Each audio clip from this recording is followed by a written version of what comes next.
Bienvenidos a nuestra exploración de hoy. En este análisis a fondo tenemos entre manos un material verdaderamente fascinante y, si se analiza en frío, bastante escalofriante. Desde luego. Se trata de una entrevista excepcional extraída del canal de YouTube The Diary of a CEO. La misión de este análisis es doble. Por un lado, diseccionar la mente de una figura cautivadora y muy controvertida, un ex agente de la CIA que terminó cumpliendo condena en prisión. Y por otro, examinar con lupa sus advertencias sobre un tema que afecta absolutamente a cualquiera que tenga un móvil en el bolsillo, que es la maquinaria de la vigilancia moderna. Vale, vamos a desgranar esto porque el material no tiene desperdicio. No, para nada. Hay mucha tela que cortar aquí. Y estoy convencido de que para entender las revelaciones sobre vigilancia, primero hay que entender la mente de quien las expone. Claro, conocer a la fuente. Exacto. Hablamos de John Kiriakou. Este hombre pasó 15 años en las entrañas de la CIA. Empezó como analista y llegó a ser jefe de operaciones antiterroristas en Pakistán. Y luego dio un giro tremendo. Un giro radical. Pasó de ser el cazador a convertirse en denunciante, lo que en inglés llaman un whistleblower. Y todo empezó en la universidad, que es una anécdota que de verdad parece sacada de un guión de película. Totalmente. Él estudiaba en la Universidad George Washington y tomó una clase sobre la psicología del liderazgo con un profesor, un tal Dr. Gerald Post. Sí, y la tarea del curso era hacer un perfil psicológico de un jefe, ¿verdad? Eso es. Y Kiriakou, que entonces trabajaba en un sindicato, redactó un informe súper detallado asegurando que su jefe era básicamente un sociópata con tendencias psicopáticas. Y a ver, cualquiera pensaría que entregar un trabajo así en la universidad te traería problemas éticos o un suspenso directo. Pues no, fíjate, al contrario. El profesor le dio un sobresaliente absoluto y le pidió que se quedara después de clase. Y ahí es donde suelta la bomba. Le confiesa que no era un simple académico, sino que era un agente encubierto de la CIA. Le dijo textualmente que buscaba personas que encajaran en la cultura de la agencia. Levantó el teléfono y lo mandó directo a una entrevista. La gran revelación aquí no es solo cómo lo reclutaron, sino qué nos dice esto sobre la arquitectura misma de estas agencias. Están diseñadas por y para perfiles que pueden desconectar la empatía moral. Según el propio Kiriakou, la CIA busca activamente personas con tendencias sociópatas. ¡Madre mía! Ojo, evidentemente no sociópatas clínicos o violentos, porque esos son incontrolables. Buscan a individuos capaces de operar sin remordimientos en zonas donde la ética y la legalidad son, una neblina gris. Es un requisito de entrada. Tienen que estar dispuestos a irrumpir en una embajada extranjera de madrugada, robar documentos en un país soberano y justificarlo pensando simplemente «nosotros somos los buenos». Claro, el fin justifica los medios. Pero lo curioso es que el arte del espionaje no solo requiere esa frialdad casi mecánica, sino también una comprensión brutal de la vulnerabilidad humana. Totalmente. Yo mismo me quedé asombrado al leerlo. Porque para manipular hay que entender qué le duele al otro. Él menciona que el 95% de los espías traicionan a su país por dinero. Pero el 5% restante es donde entra la verdadera psicología. Es de dinero, no, sino con pura empatía táctica. Lo observó durante semanas, ¿no? Sí, semanas en una cafetería. Primero solo se cruzaban miradas, luego un leve asentimiento, hasta que un día se acercó y le habló en un árabe impecable. Y ahí descubrió que este hombre llevaba 5 años lejos de su familia. 5 años sin verlos en el Cairo. Exacto. Y que ni siquiera conocía a su hijo pequeño. Y ahí es donde entra el bisturí psicológico. Kiriakou lo invita a cenar, pone las cartas sobre la mesa, le dice que es de la CIA y le ofrece exactamente lo que su corazón anhelaba. Un billete de vuelta. Un billete de primera clase a casa a cambio de información clave. Y al despedirse, el informante le hace una confesión durísima. Le dice que acepta porque, en 5 años, Kiriakou era la primera persona que le había preguntado por su familia. Fíjate en el poder de eso. Demuestra que hasta en el terrorismo global, la necesidad de conexión humana es una herramienta poderosísima. Desde luego. Pero claro, manipular esa necesidad constantemente tiene que pasar factura. Vivir en ese estado de engaño perpetuo tiene un coste personal devastador. El material menciona una estadística brutal. Sí, la tasa de divorcios en la CIA ronda el 80%. Lo fascinante aquí es cómo el entrenamiento intensivo para mentir de manera sistemática acaba erosionando por completo la barrera entre la vida operativa y la vida personal. Ya. Cualquiera sabe que un espía miente por trabajo, pero lo escalofriante es cómo la agencia protocoliza la mentira hasta que el cerebro de la gente Ya no distingue la realidad de la tapadera ni siquiera en su propio salón. Llevar esa carga a casa destruye cualquier confianza. Y él lo ilustra con un detalle que llega a dar mucha lástima. Relata cómo llegaba a casa de madrugada apestando literalmente a basura. Claro, después de haber estado horas metido dentro de un contenedor esperando a que alguien arrojara documentos. Imaginemos la escena para quien le espera en casa. Una locura. O recibir llamadas a las 3 de la mañana con frases crípticas como «La lluvia en Sevilla es una pura maravilla». Y tener que contestar con otra rima absurda medio dormido. Exacto, para confirmar un encuentro clandestino en un aparcamiento. Ante estas salidas nocturnas y el olor a perfume barato o a basura, su esposa llegó a sospechar de múltiples infidelidades. Normal, Spis, es lo más lógico. Y por la ley de secreto de la agencia, él era incapaz de contarle la verdad, lo que terminó dinamitando su matrimonio. Pero esa lealtad inquebrantable a la agencia, que le costó su familia, eventualmente chocó de frente con sus propios límites éticos, y esto nos lleva al punto de inflexión de su biografía. El momento en que se hace público. Exacto, la razón por la que el mundo conoce su nombre. Tomó la decisión monumental de sentarse ante las cámaras de la cadena ABC News y denunciar el programa de torturas de la CIA. Detallando técnicas como el ahogamiento simulado. Y fíjate, según cuenta el detonante moral, no fue solo la brutalidad de la técnica, fue escuchar a sus superiores repetir constantemente una mentira a los políticos y a la sociedad. Afirmaban que la tortura funcionaba y salvaba vidas. Pero Kyriakou, basándose en la inteligencia real que él mismo analizaba, sostenía que esto era absolutamente falso. Para él, además de ilegal e inmoral, sencillamente no producía resultados útiles. Los prisioneros decían cualquier cosa para que parara el dolor. Y aquí es vital hacer un inciso para la audiencia.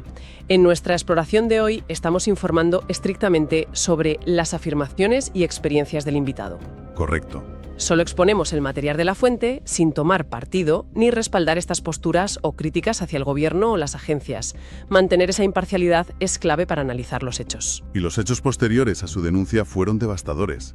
El gobierno aplicó todo el peso del sistema judicial en su contra. Lo acusaron de espionaje. Lo acusaron de 5 delitos graves, incluyendo 3 cargos bajo la ley de espionaje, que es una ley centenaria que puede conllevar la pena de muerte. Madre mía, la pena de muerte. La estrategia legal fue someterlo a una presión financiera y psicológica insoportable. Esperaron a que estuviera en la ruina absoluta, con $2 millones en gastos de abogados, y entonces le ofrecieron un acuerdo. Sabiendo que el gobierno gana casi todos esos casos. Más del 98%. Se vio acorralado. Aceptó un cargo menor y terminó cumpliendo 23 meses en una prisión federal. Y aún así, tras perder su carrera, su dinero y su libertad, él afirma sin remordimientos que volvería a hacerlo porque era lo correcto.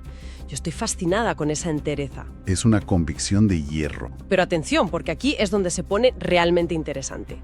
La entrevista da un giro brutal.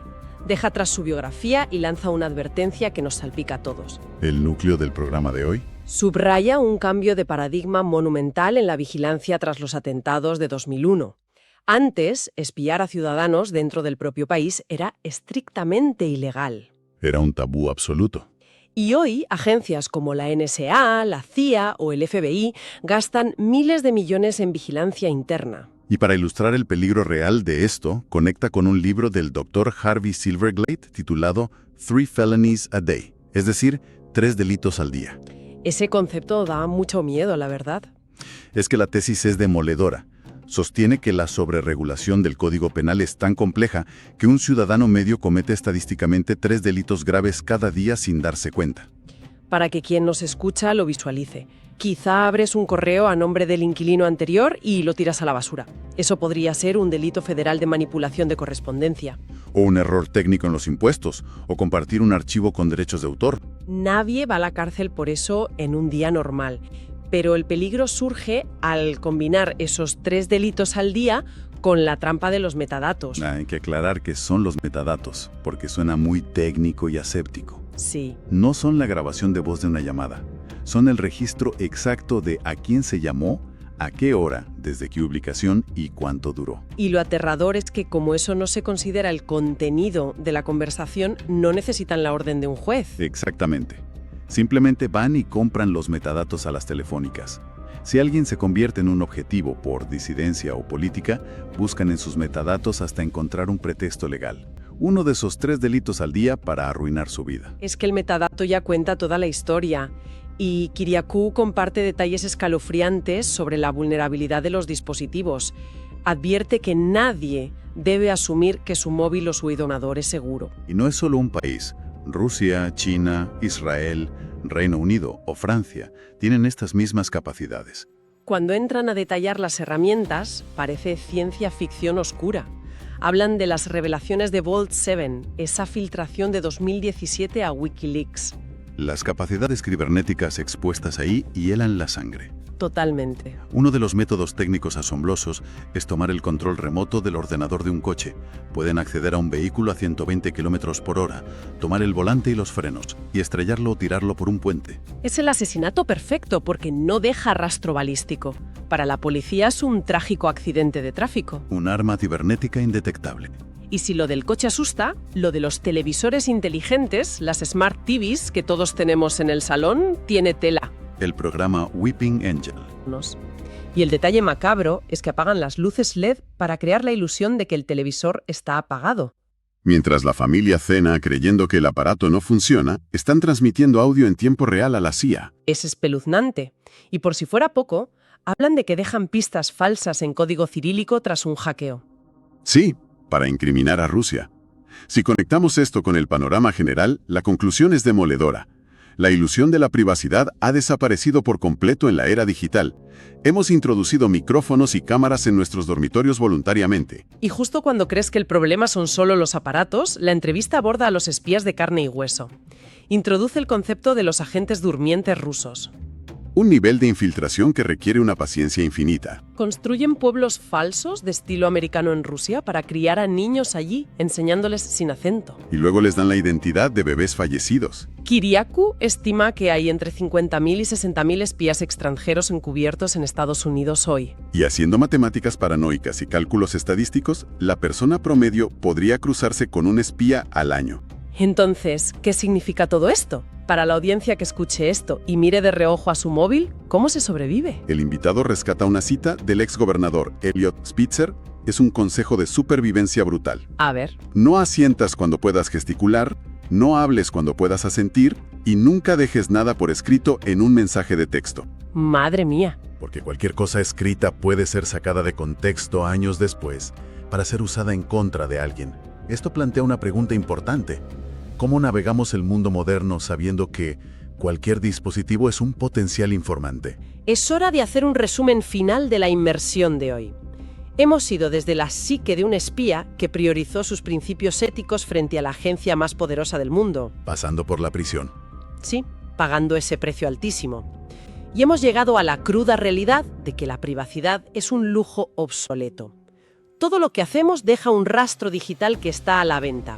Y el objetivo aquí no es vivir con miedo, es cultivar un pensamiento crítico ante la tecnología, tomar decisiones informadas sobre los datos que cedemos voluntariamente a esos aparatos inteligentes. Exacto, la conciencia es la clave. Pero quiero despedir este análisis dejando un pensamiento provocador en el aire para nuestra audiencia. Muy interesante, a ver. Si sabemos que el comportamiento normal hoy en día implica generar un enorme rastro de metadatos de forma constante, es posible que el simple acto de intentar ser completamente invisible digitalmente, ya sabes, rechazar los smartphones, pagar solo en efectivo, no tener redes sociales, sea exactamente lo que haga saltar las alarmas de los algoritmos de vigilancia. Es una paradoja tremenda. ¿No convertirá esa invisibilidad a una persona en el mayor sospechoso de todos a los ojos del sistema? Es algo para reflexionar. Gracias por acompañarnos en esta exploración. Nos vemos en la próxima.